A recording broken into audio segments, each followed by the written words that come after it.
This is the North Carolina Food and Beverage Podcast, brought to you by Sysco. Sysco is here to help set you up for success by delivering high-quality foods, products, and services for your restaurant. Recording live to digital from the NCF&B studios in downtown Raleigh. Join us as we lead you into the kitchen, inside the bottle, and into the minds of the food and beverage industry. And now, it's the bologna sandwich and lox and bagels. It's Max Trujillo and Matthew Weiss. Hello, and thank you for listening and watching the North Carolina Food and Beverage Podcast. I am your co-host, Max Trujillo. And I am your co-host, Matthew Weiss, and we are in the beautiful mountain city of Asheville, North Carolina. And we are here for many reasons. One, we are celebrating this great festival called Chow Chow with one of the creators of this festival. And this man is a creator of many things, a multitude of things. He is a James Beard Award winner. He created in 2009 Chai Pani, and in 2017, the great brand of Spicewalla. He is Meherwan Irani. Welcome, sir. Thank you. Quite an introduction. Yeah, I mean, I'm impressed. That was the short version. There's a whole lot more. I mean, gosh, Buxton Hall, the barbecue joint. Oh, yeah. That's deep to my heart right there. But for one, we are, if you're not watching and you're just listening, we are in your offices, which are just above and to the left of Chai Pani, the original Chai Pani, our first restaurant. Yeah, very cool. So, and at this point, you have one other location of Chai Pani, right? Correct. We have two Chai Pani locations. Yeah. 3 locations of Botiwala, which is a even more casual, even more fast counter service version of Chai Pani. Mm-hmm. Slightly different spin on the Indian street food. We have, of course, Buxton Hall BBQ, as you mentioned. A spin-off from Buxton Hall BBQ, Buxton Chicken Palace, which is in the S&W building. You were talking about food courts earlier. This is a little mini micro food court that I helped put together with one of the sort of local entrepreneurs in town, Doug Ellington. And then I feel like I'm missing something. Or something that do you own like a sports team? Or like a soccer club? No, of course we have Spicewalla. Yeah. And not only do we have obviously the online business of Spicewalla, but we also opened our first 2 retail locations of Spicewalla, one in Atlanta and one here in Asheville. It's amazing. Yeah. Okay, you have all this, and we're going to get deep into it, but I have to start somewhere. You married the boss's daughter? Yeah. Oh, you must have seen that little clip on the Meet Cutes New York City. Wait, so is this right? I didn't know this. Yeah. Tell us that story. Right. So I first came to the U.S. in, and I'm dating myself, in 1990. I was a 20-year-old grad student, came here to go to graduate school. Went to the University of South Carolina, Columbia. Okay. South Carolina, hot enough for you, right? Yeah. Go Gamecocks. But while, I had a full ride for my MBA, but I needed money, just, beer money, so to speak. Yeah. So I would, whenever I had a break or in the summertime, go to Myrtle Beach, which is about 3 hours away, and managed to land a job at a small little French brasserie bistro run by this lady named Roz Taubman. Well, her daughter, Molly, was going to college in California. When she came back also to Myrtle Beach, we ran into each other and, love at first sight, and the rest is history. That's awesome. Yeah. But, I will say my first love for the restaurant business was at that restaurant. And I was lucky that in sort of the food oasis of Myrtle Beach, which was the early 1990s. Yeah, dirty Myrtle. Yeah, this restaurant, if it had been anywhere else, would have been as lauded and recognized as Chez Pani in Berkeley. Oh, really? It was way ahead of its time. The restaurant lasted about 10, 15 years, had a good run, but couldn't survive the Myrtle Beach, desire for steakhouses and lobster houses and clam bakes. All I remember about Myrtle Beach, because we would go down there my parents bought a place there in like the early 80s. And we would go down there, and we would always go for spring break, which would always coincide with Passover, which would mean, as following the Jewish faith, you couldn't eat bread or leavened bread. Right. So we would be so mad because all the hush puppies would be on the thing, yes, and we couldn't eat the hush puppies. Yeah. But I say that because, there was no thought of excellent food. It was just these big, huge, gluttonous buffets. Correct. Yeah. So, okay, we are here. Let's set the table a little bit. This is Friday morning, September 7th, which is the first day of Chow Chow. Correct. And Matt mentioned September that. 8th. Is today the 8th? Yeah. Oh, Jesus. Yeah, we lost today. It is the 8th. Yeah, I think you and I both thought it was on the 7th day. Yeah, that sounds right. So it's the 8th. And I guess Chow Chow started yesterday, right? The kickoff party, the welcome party was yesterday evening. Yeah, Correct. we were en route. We were in Matt's electric vehicle, very fancy. But we got here a little late. We watched football for the first time of the season. That was cool. Matt's fantasy team didn't do as well as he wanted it to. No. But anyhow, let's talk about Chow Chow specifically. Matt and I went in 2019. When was the first year? I think 2018 was the first year. Okay, all right. So we went, had a blast. It was so fun, and it's just, I liked the fact that you sprawled it around the city. There were things to do. I was like hanging out with Sam over at Videri Chocolate, and we went to French Broad Chocolatier, and so I'm like, oh, cool, I'm hanging out with the chocolate man at another chocolatier, and that was just a cool blend of bringing people together. Saw Charlie at Sovereign Remedies, like walking by, and he's like, you better not come to my place. And I was like, okay. So we all hopped in and drank and ate at his place later on. And then just kind of like, it was a vibe and everything was cool. And it just had this beautiful, cultural experience. I guess that was the intention, right? Yeah, I mean, I think this all started, coming into 2018, 2019, the food festival scene was just growing and becoming a bigger and bigger thing throughout the Southeast in particular. I mean, Charleston has a great food and wine festival, and even Greenville had a great food and wine festival. And I remember a few of us restaurateurs, I think it was myself, John Fleer, Katie Button, and Jill Radigan from French Broad Chocolate, were just sitting around and just sort of, almost marveling, well, how does this town that has so much culinary firepower that people love to visit, that would almost, people jokingly call it the Aspen of the East. Yeah. How come we don't have a food festival here? Yeah. And of course, not knowing what we didn't know, we all looked at each other, well, let's just have a food festival. Oh my goodness, yeah. But from the get-go, the ethos was that we made a list of what we liked about food festivals and didn't like. Nice. And ironically, the thing that we didn't like about food festivals was the focus and the emphasis on celebrity. Celebrity chefs and how, quote unquote, the talent would be these name brand chefs that would be flown in from all over the country, and people would show up to see. But, for me, if I go to a food festival, I want to actually celebrate or participate in celebrating what's local to that particular area that I'm in. Yeah. Not some chef that's not their sort of, their food way, if you will, and they're just coming in from somewhere else, and then it just seems like a contrived bacchanalia of just drink and booze and just, Lollapalooza, exactly. Touring band, but it's a chef, yeah. So from, to your point, from the get-go, we sort of created this ethos that we wanted to invite.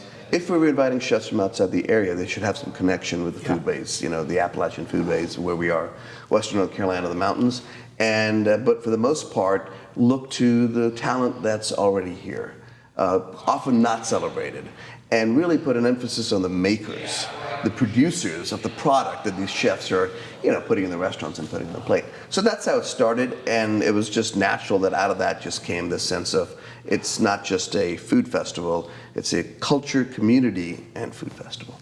Yeah, because there's an element of art and there's music. It's more than just the food and drink. Yeah, because when we start making a list of, well, what are the makers and the producers that create the experience that a diner has when they sit down at a table, it doesn't stop at just the ingredients. Yeah. The plates you're eating off of, Mm-hmm. the music in the background, the artwork on the walls, just the entire aesthetic of the experience is part of it. And what I love about this town is how many restaurateurs look locally to create all the various pieces of the story they want to tell, whether it's the plates on the table. I mean, you'll more often than not see East Fork pottery being the plate of choice, which is a local incredible pottery. East Fork? East Fork. Okay. East Fork, and they make some of the most incredible plateware you've ever seen in your life. And most restaurants, and they got their start by restaurants supporting them by purchasing their plates for the restaurants, and now they're a nationally known firm. From French Broad Chocolate to honey makers to artists. I mean, you'll see in most restaurants just a lot of Asheville, a lot of North Carolina. And so, as far as people and growth, like, what is the end goal? I mean, you started out with a certain amount of people. Do you look at oh, how many people bought tickets this year, or how many people are involved? Like, what does success look like in that festival? Success looks like expanding beyond the idea of it being a 3-day festival. Okay. Success looks like a year-long enterprise of community and good. Call it a foundation, call it a mission, but where Chow Chow is known, where this 3-day weekend is a celebration of the work that's done all year long to continue to create food, community, culture, and storytelling. And hopefully at some point, if the financials make sense, to start helping out, giving back, giving young chefs a start. I mean, real estate has gotten incredibly expensive in Asheville. Cost of doing business has gotten expensive. It wasn't that way when I first came here. Yeah. And that's why you have so many great restaurants here, is because young, well, I wasn't that young at the time, but many young, people that were obsessive about food or art or production could come to Asheville and get a start here. And it wasn't expensive, it wasn't difficult, and they found a willing audience and community that was really into the idea of, oh, you come to Asheville to start your dream. Well, financials do play a part in starting the dream. So I think the end goal for the foundation would be to be able to financially support makers, producers in the food world to get a start in Asheville. That's awesome. Yeah. That's really cool. And for this weekend to then be a celebration of the success of the work of the year. Yeah. And I think that's a really bold vision for the board. I mean, I'm no longer on the board. I stepped off, after having served my time. Yeah. But the current board and the director have a very bold vision for Chow Chow, which I think is going to be huge.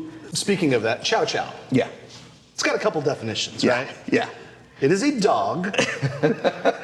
Big, beautiful Chinese dog, right? With a black tongue. A blackish blue tongue, yep. And they're cute, but they're also pretty fierce, pretty intense dogs. Those are not dogs that you just But walk very up sweet, to. very sweet. Yeah, the Chow Chow is also a type of food, right? It is like a relish condiment Exactly. that goes through there. And that's like, I would assume that's probably where that's more what you were, you probably didn't name the whole event after the dog? The dog, no. Okay. It was, the naming the festival, you should have been there. It took us weeks and weeks and weeks, and we sat in rooms there with white paper up, throwing ideas up on the wall. The names we had, but we created a mission statement first. And we tried to find a name that was in keeping with the mission statement. So you're right. Besides the dog, it's chow to chow down, to chow to eat food. That's, and then, of course, Chow Chow itself is a relish, and we liked that name because of the multiple connotations, other than the dog. Yeah. Of Matt, just sitting down, having a good time, and chowing some food, and paying homage to an ingredient that is very unique and particular to this region. It's basically a derivation of sauerkraut. The same concept, but and it's just a relish made with bell peppers and a bunch of other stuff.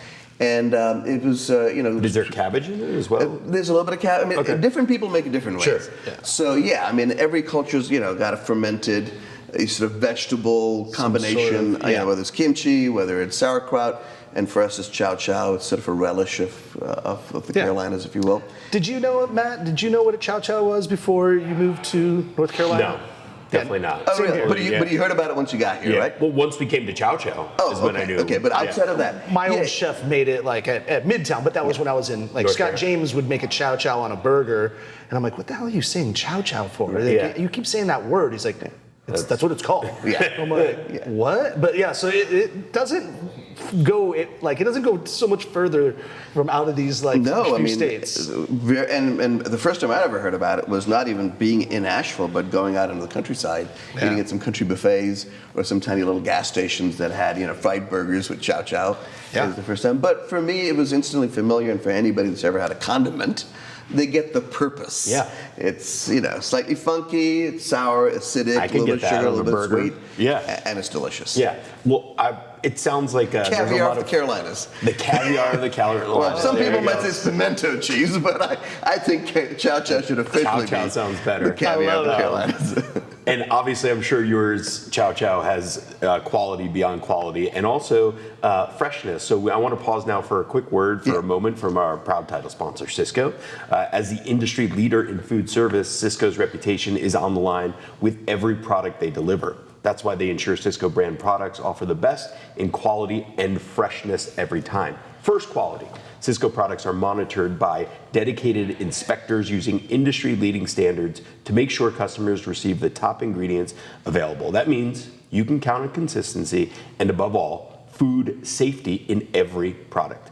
And as for freshness, Sysco serves up natural, hand-selected produce that's beautiful on the plate and delicious on the palate. Because your menu can only be as good as its ingredients, and you deserve to shop with confidence. Yep. When you shop Sysco, you shop the best. Visit Sysco.com, that's SYSCO.com, to discover the value and fresh quality products from Sysco Shop. Sysco, at the heart of food and service.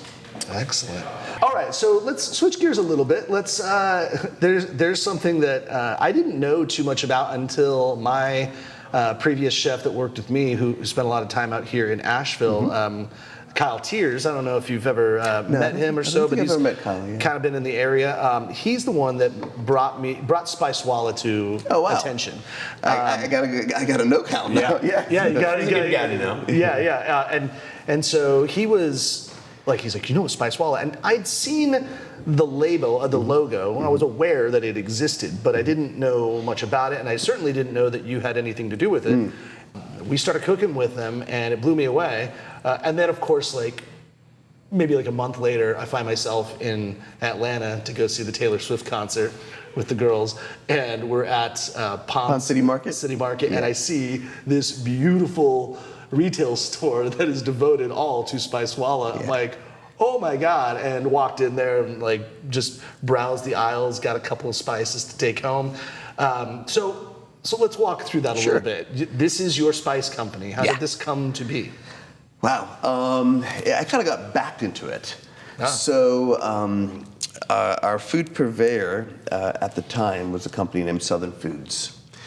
They've since been acquired by Cheney Brothers, a much larger group. Pate Dawson. Pate Dawson in between, that's correct. Yeah. Good, yeah, here we go.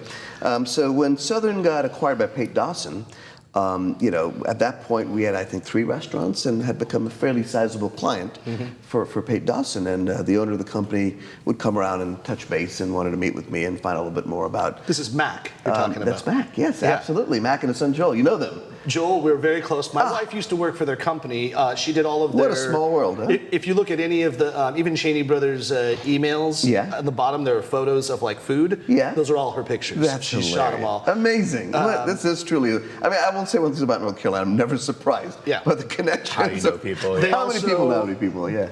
Great family-owned company. I love saying good things about good people, when you have the moment.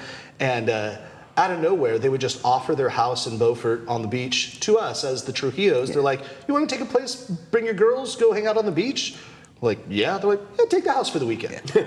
And nice. Just, for free, no big deal. And our little girls, when we would go there, when we walked in, Felicia said maybe so many times in a row, this place is so cute, it's so cute, that the girls thought the name of the house was the So Cute House. That is so cute. So that is so cute, guys. It's adorable, yeah. It's adorable. Anyways, but you were absolutely right. Wonderful people, Mac and Joel, got to know them well, and sort of Mac would occasionally check in with me on how things are going, and he noticed, I noticed you don't buy spices from us. Everything else. And I said, yeah, well, Mac, broadline distributors don't carry the more sort of specific spices that I need for Indian cuisine. He says, well, where do you get them?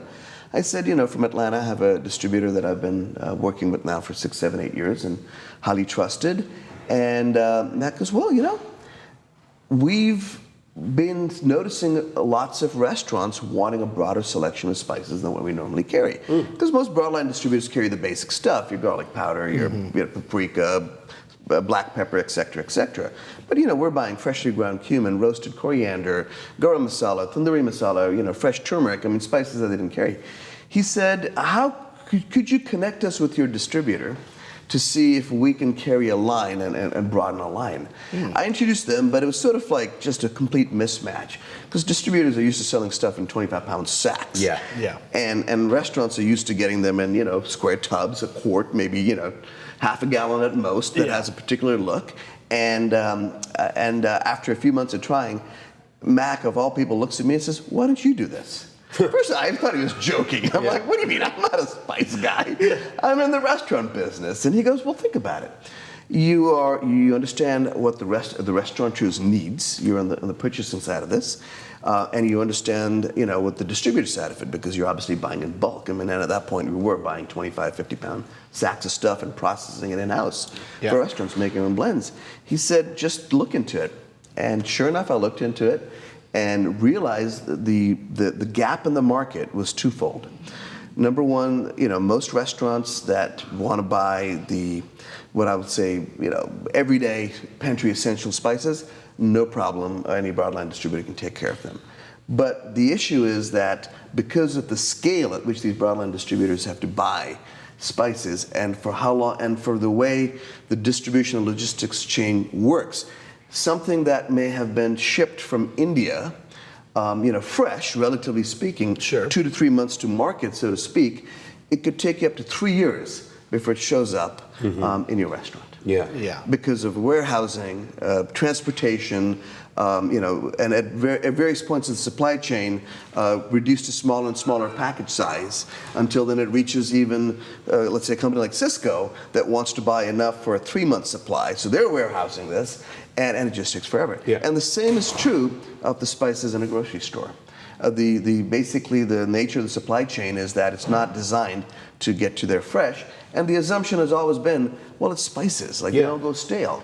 Well, I think that's an absolute misconception. It's like we used to think coffee doesn't go stale. Yeah. Sure, grind it up, stick it in a tin jar, and you can put it in your cupboard for 4 years. Well, we all now know when you don't do that and you get freshly ground beans. Scott from Carborough Coffee Roasters just he just felt a coughed, twinge. Exactly. Yeah, somewhere someone's shuddering right now. Right. I mean, we all know when you buy beans and grind them fresh every morning, the coffee's going to taste better. And the same is true of spices. So not only did we enter the market for the restaurant side of the business, which is how we got to start.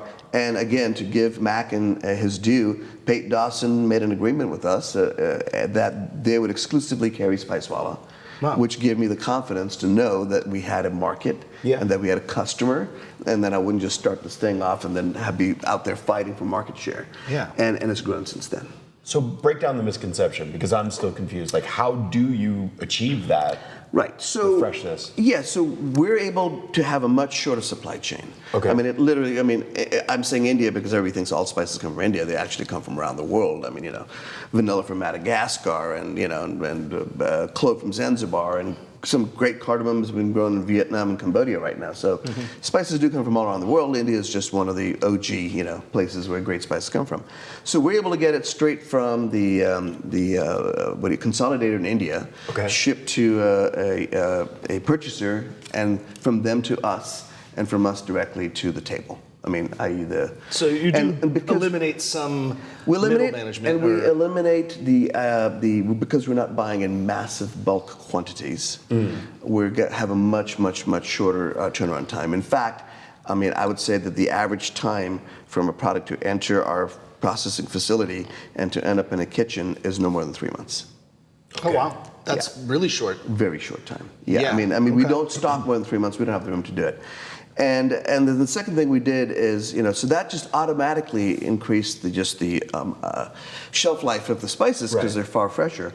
We also, I mean, being, a chef and having grown up with spices being an everyday part of life, you go to the market, you're buying your vegetables, and my mom would buy just enough spices that she needed, maybe even for the meal she was cooking. Yeah. She didn't need to go and buy a month's worth of anything because it's always there, easily accessible at the store, and you're going there anyways.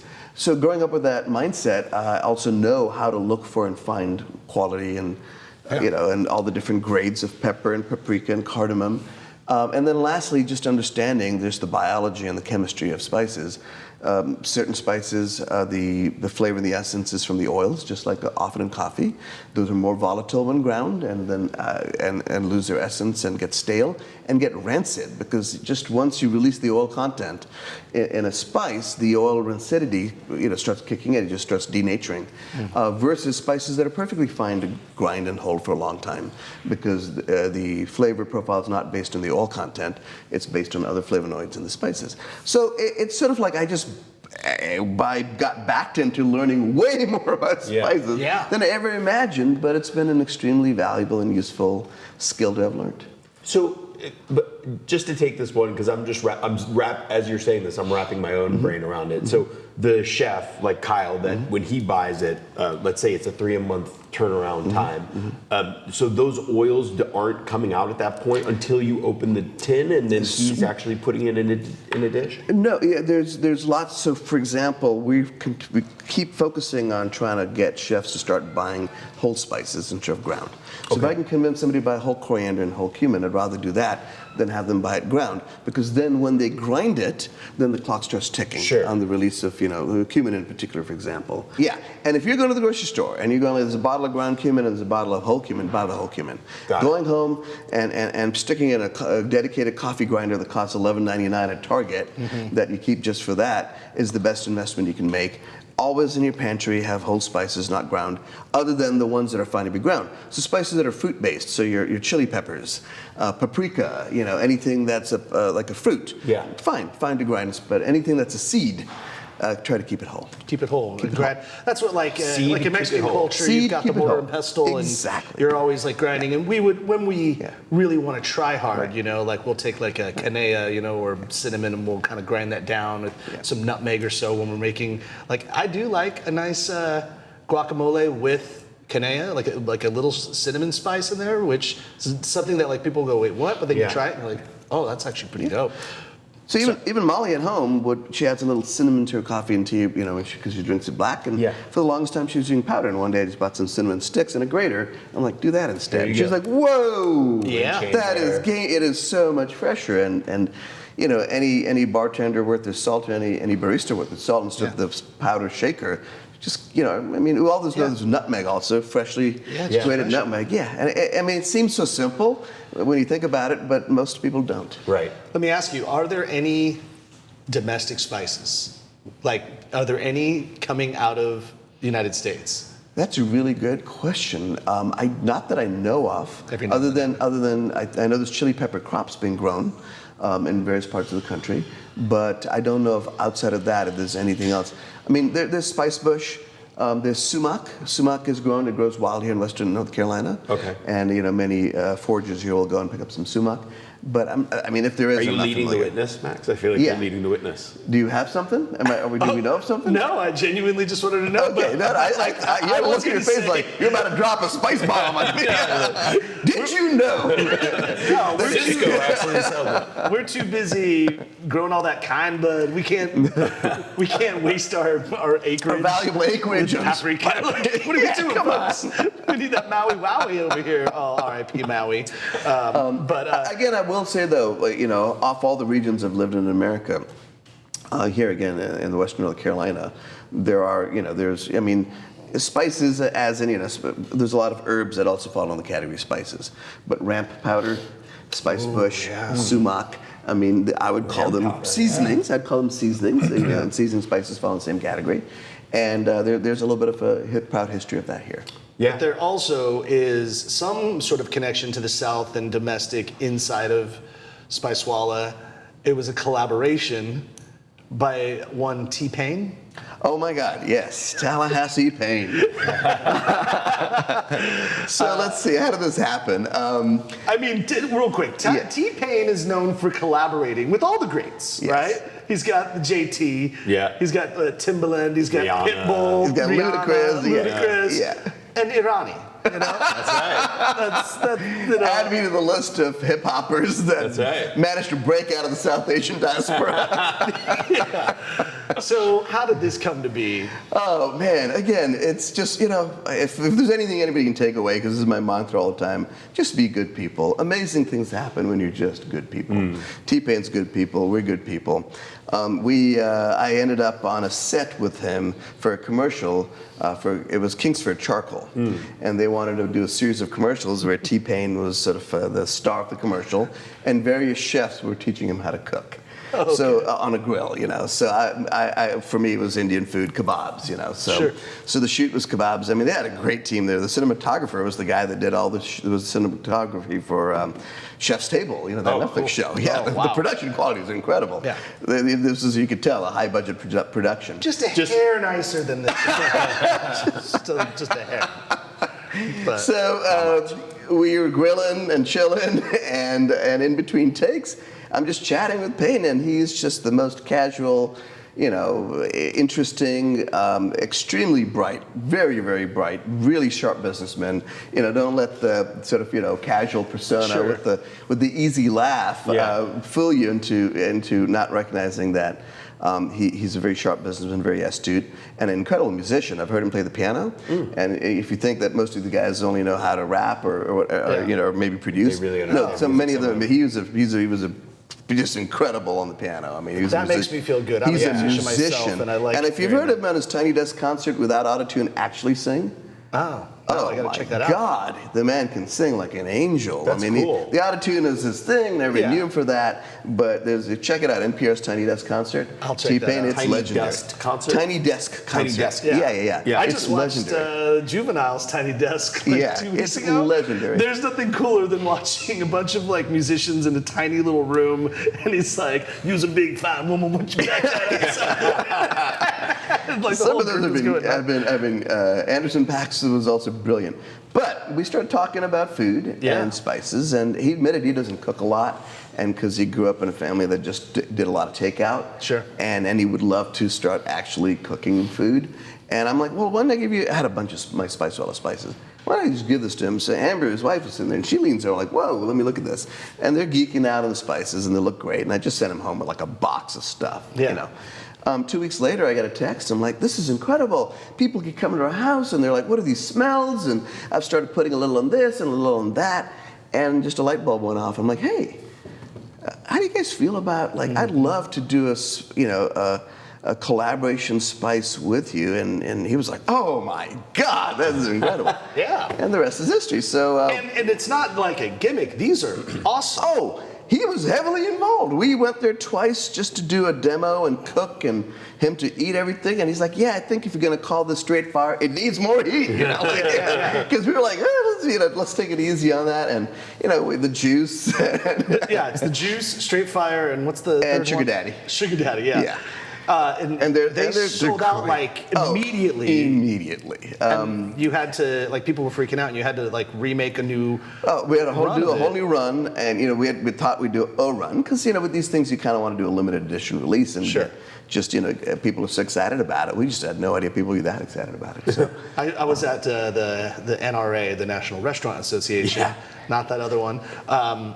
And while I was there, I was at the North Carolina food counter, and your Spicewalla was well represented, and I saw the T-Pain one.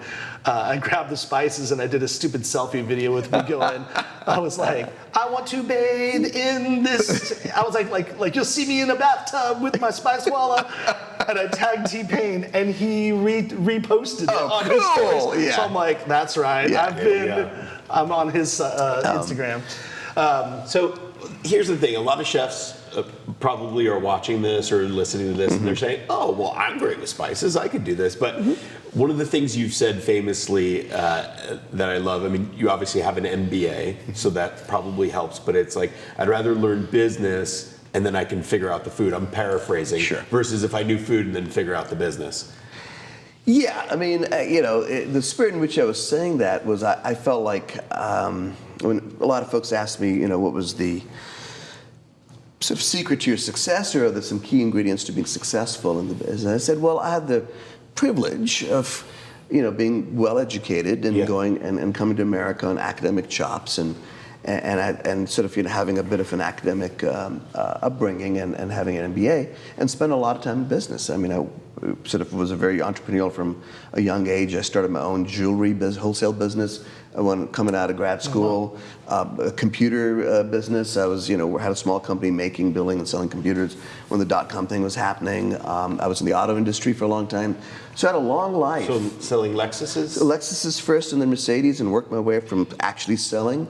I wish we could send every, wannabe business person to just go sell cars for 6 months and understand and learn the art of human psychology and what makes people tick and what they respond to and what it is that they actually want. And then give us like a main.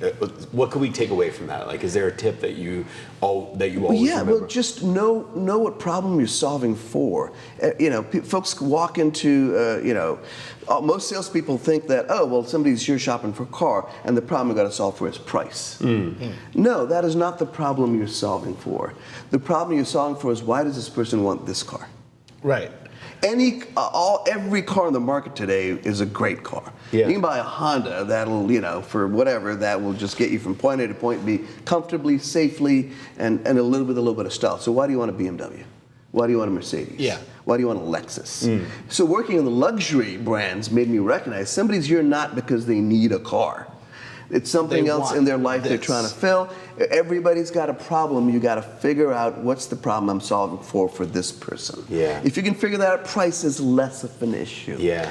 Price is still an issue, but it's not the issue. And this is true in restaurants too. When you are opening a restaurant and putting together a menu, what's the gap in the market I'm trying to fill? I'm like, no. What problem am I trying to solve for my customers that will come in and eat this food and enjoy it? And if you can apply that constantly, Amazon calls it, being customer-centric or customer-focused, and there's many ways of saying it, seeing things through the lens of the customer. I would take it one step deeper, see it through the lens of, okay, I've got I've got this on the table, or that. Like, what problem am I solving by putting this thing on the table? Whether it's flowers or a jar. And once you adopt that mindset, and that's what being in the car business taught me, it's easy to apply it to food, restaurants, spices, any enterprise. This podcast, anything. So was there a problem in Asheville needing barbecue? So this was how Buxton came to be? This was the first time that I did something completely outside of my wheelhouse. Okay. And my partner at the time, Elliot Moss, it was his vision for barbecue. Great guy. And great the problem that I was trying to solve for personally was, I just felt there wasn't the kind of barbecue the vision of barbecue that he presented. I'm like, that didn't exist here. Yeah. I had it at Rodney Scott's. I had it at Sam Jones, but it didn't exist. Eastern Carolina mop-based barbecue. Yeah. So it was kind of like selfish, where I was like, well, I looked at like a barbecue over here. Solving your own problems. But then when I really thought about, again, the idea of Buxton and should we do this or not, Elliot, myself, Mikey, my brand director, and Robert Gunn, who was one of our team members at the time, rented a Cruise America RV, and for 6 days went on a Carolina tour of barbecue. All we did was go from barbecue joint to country buffet to barbecue joint to country buffet. It was bourbon and barbecue. Along the way, 20 pounds later. 20 pounds later, and both my arms in slings later. The mishaps along the way, because when you're mixing bourbon and barbecue and a bunch of wild and crazy guys, it's not out of control. Both. Oh, wow. Oh, my God. I came back and realized that barbecue needs three things. Barbecue needs a story, barbecue needs a tradition, and barbecue needs terroir. What do I mean by all three? Like the barbecue that we love, there's a history and a story of why this person did barbecue. There's a tradition. There's a clear line in the sand. We're doing this kind of barbecue. Yeah. We're doing Eastern Carolina black mop vinegar barbecue. We're doing Texas style. We're doing pick your lane. Yeah. Because most of the barbecue joints I went to were just like, hey, the buffet of all the barbecue traditions. Nothing wrong with that, but but the ones that I fell in love with, that's what they were doing. They picked their lane, and this is what we do, and this is what we are. And the last is like, my terroir means a sense of place. Like, yes, this place belongs here. Like, you go to Hemingway, South Carolina, to Rodney Scott's barbecue, and it's like, oh my God, like, you don't want to be anywhere else eating barbecue, right? And it looks like that place just existed forever. Exactly. Yeah. And even Sam Jones's place, in Aden, right? Winterville, Aden, yeah. So, and those are the ones that appeal to me. So when we came back, I'm like, Elliot, if we're going to do this, we got to find a location that feels like this was meant to be.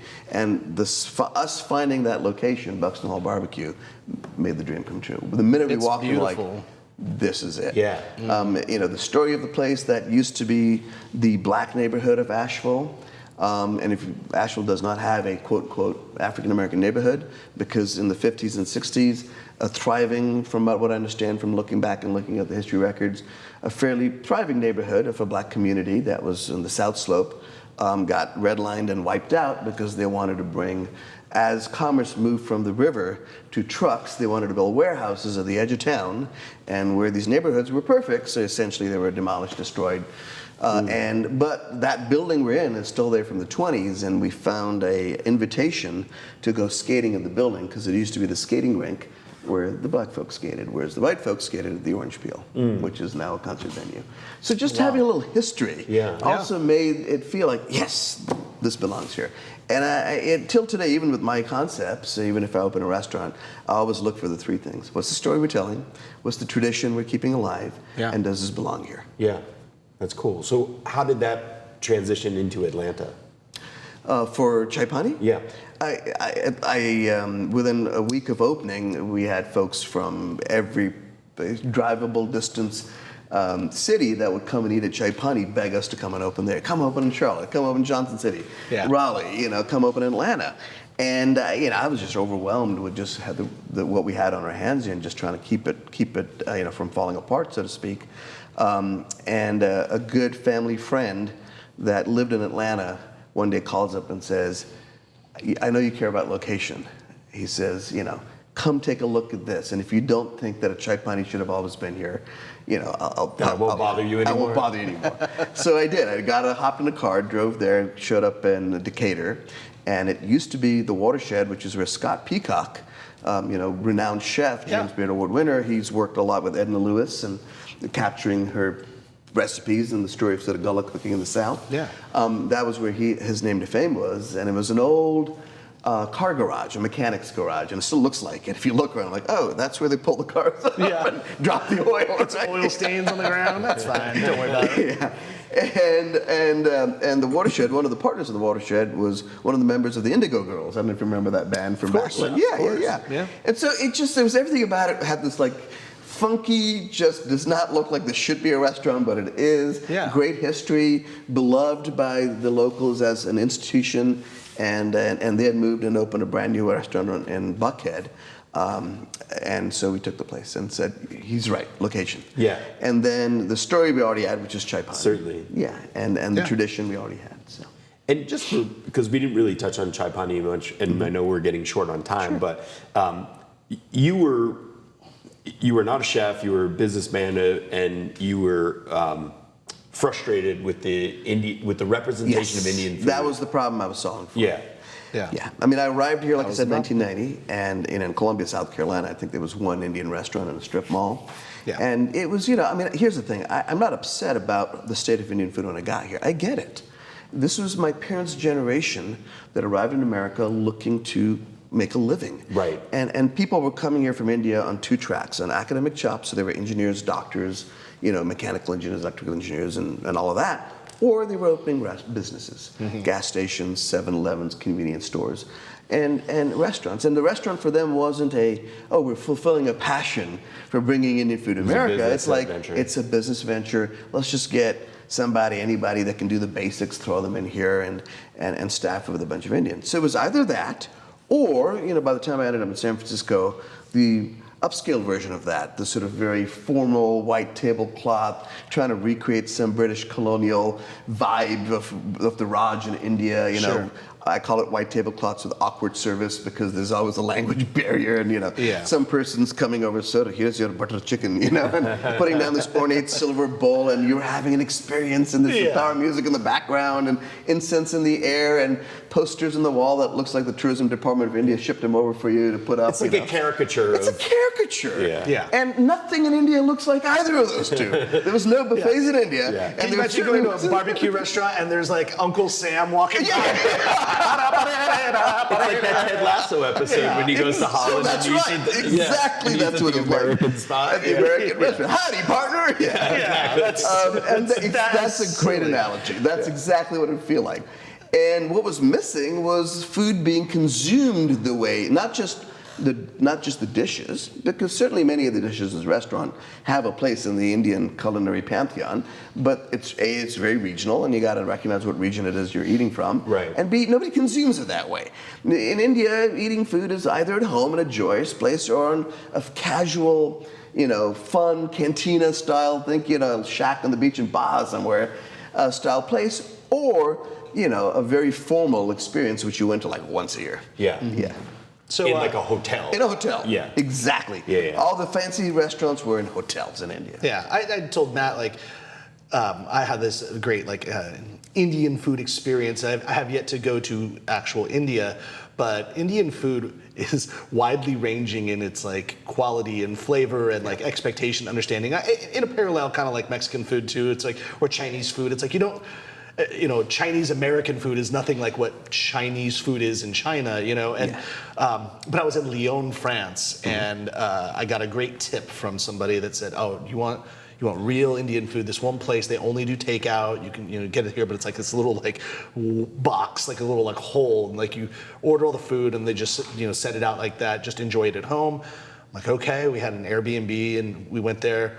It was the best food I may have ever had in my life. It was so perfect.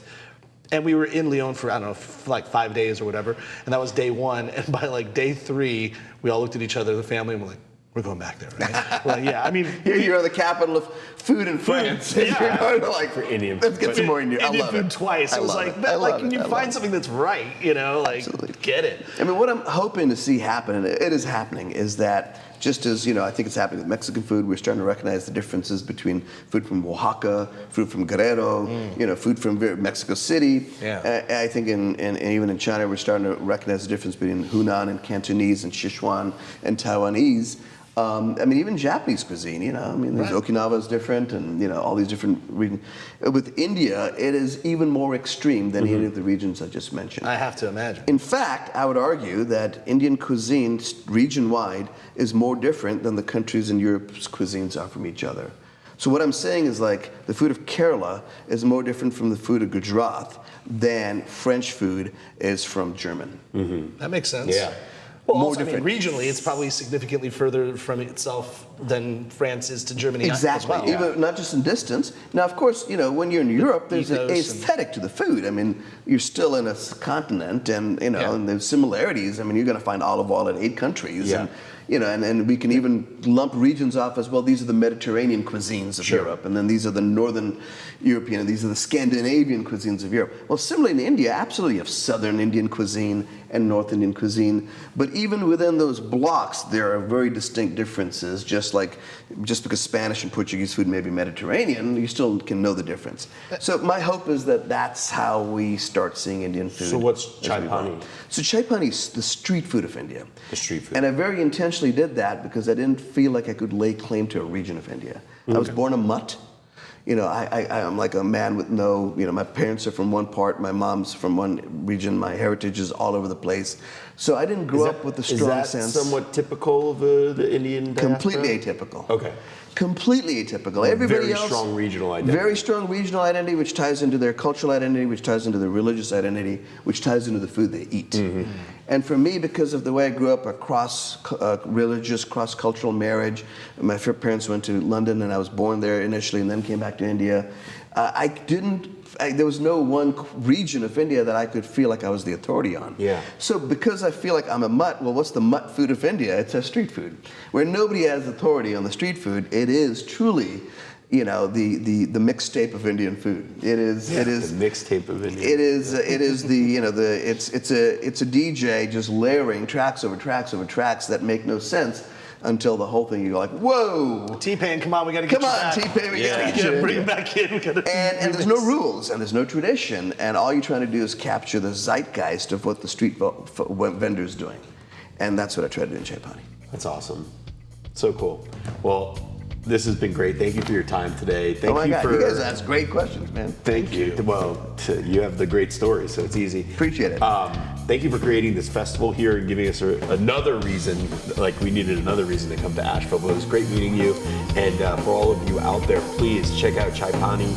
Go get yourself some Spicewalla spices, Buxton Hall when you can, and you will eat and drink extremely merrily. listening to the NC F&B podcast. And if you've stuck with us this long, review us on iTunes and remember, 5 stars are encouraged.